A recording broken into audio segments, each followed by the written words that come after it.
All right, in this video, we are looking at a function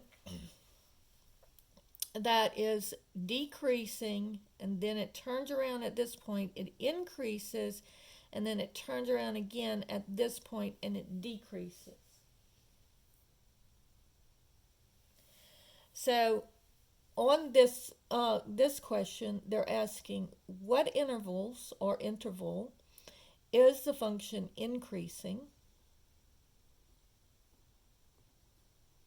and on what interval is it decreasing, or intervals. All right, so when you go from left to right, if it's going down, then it's decreasing. If it's going up, it's increasing. So here, as I go from left to right, I'm going down. So this part of it is going to be decreasing until I get to this point right here.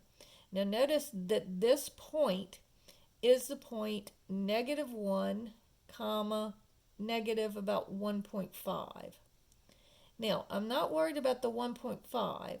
The only thing that I'm worried about is the -1. So I'm going to write that on my x-axis. All right, then from here to here, it's going up. And this point here is about the point 2.5 to about 5, and the y-coordinate is about 5.5. Again, I'm not worried about the 5.5. I'm worried about it goes to this point right here, which is 2.5, right? And it's increasing here, and then it turns around and it starts to go down again, which is decreasing. So now let's write our number line here, and at negative, when x is, this is just the x-axis, so it's decreasing here until it gets to -1. Then it starts to increase until it gets to 2.5. And then it starts to decrease again. All right, so remember, over here is -infinity. Over here is +infinity. So it's decreasing from -infinity, so it would be this part of the number line and this part of the number line.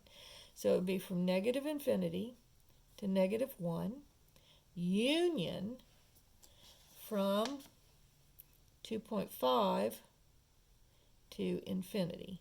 So this one and this one is where it's decreasing. Then it's increasing from here to here, -1 to 2.5.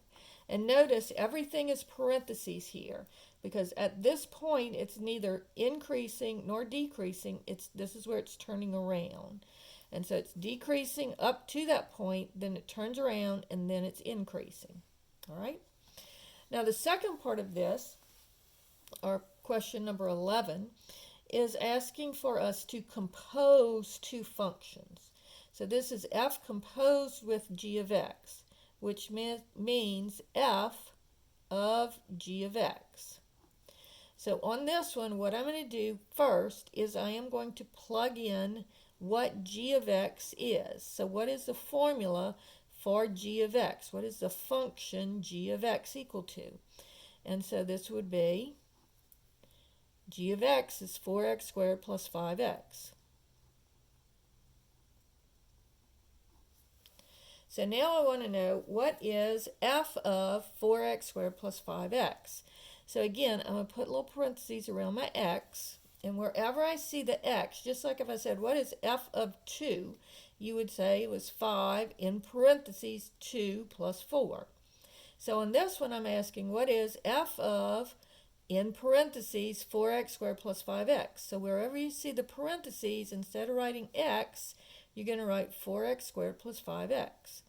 So this would be 5, open parentheses, and then instead of x, I'm going to write 4x squared plus 5x. And this is not a minus sign, this is an equal to sign. And then plus 4. Okay? So it's 5 times whatever's in the parentheses, and then plus 4. All right? Now, you can stop here and plug that in as your answer. If you want to distribute, you can do that as well. So you can write the answer as 20, so 5 times 4x squared and 5 times 5x. So 5 times 4x squared, 5 times 4 is 20x squared, plus 5 times 5 is 25x, and then plus 4. So either this can be your answer or this can be your answer.